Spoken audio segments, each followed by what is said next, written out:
একটা দুঃখের কবিতা শোনাতো নীরব। স্যার, আজ বিকেলে পদ্মা নদীর অববাহিকায় বসে আমি একটা দুঃখের কবিতা লিখেছি। বল।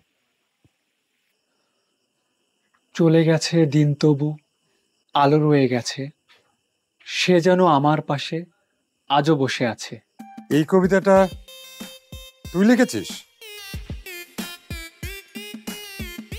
এই গানটা মুকুল দত্ত যখন লিখেছে আর কিশোর কুমার যখন গেয়েছে তখন তোর জন্মই হয়নি।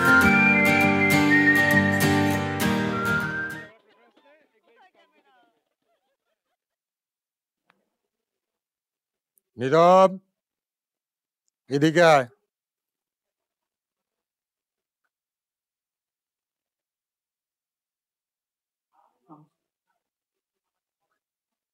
বস।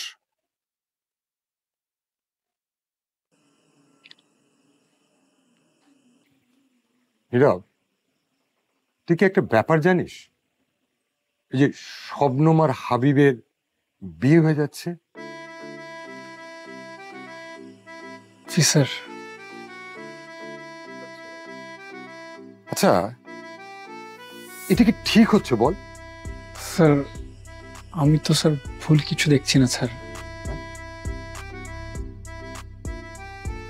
তুই একটু ভেবে বল, একটু ভেবে বল। স্যার, তারা দুজনেই প্রাপ্তবয়স্ক মানুষ স্যার।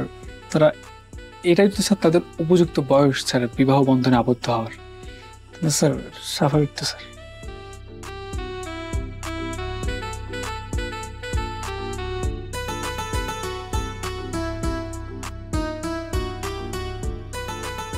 তোরা তোরা কি আমার দুঃখটা দুঃখটা বুঝলি না? বুঝতে পারলি? দুঃখটা বুঝলি? স্যার, আমি তাহলে উঠি। স্যার, আপনার দুঃখ সহ্য করার ক্ষমতা আমার নেই। একটা একটা দুঃখের কবিতা শোনাতো নীরব। স্যার, আজ বিকেলে পদ্মা নদীর অববাহিকায় বসে আমি একটা দুঃখের কবিতা লিখেছি। বল। চলে গেছে দিন তবু আলো রয়ে গেছে, সে যেন আমার পাশে আজও বসে আছে। ভেঙে যাওয়া পাখির বাসার মতো মন,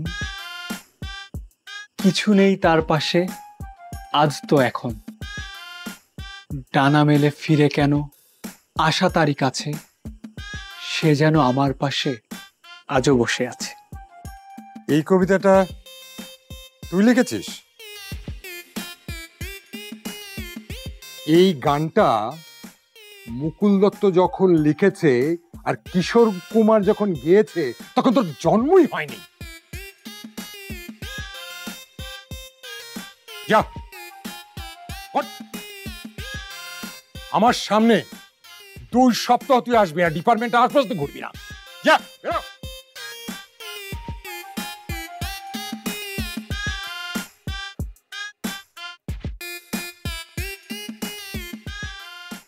কবিতার চাইতে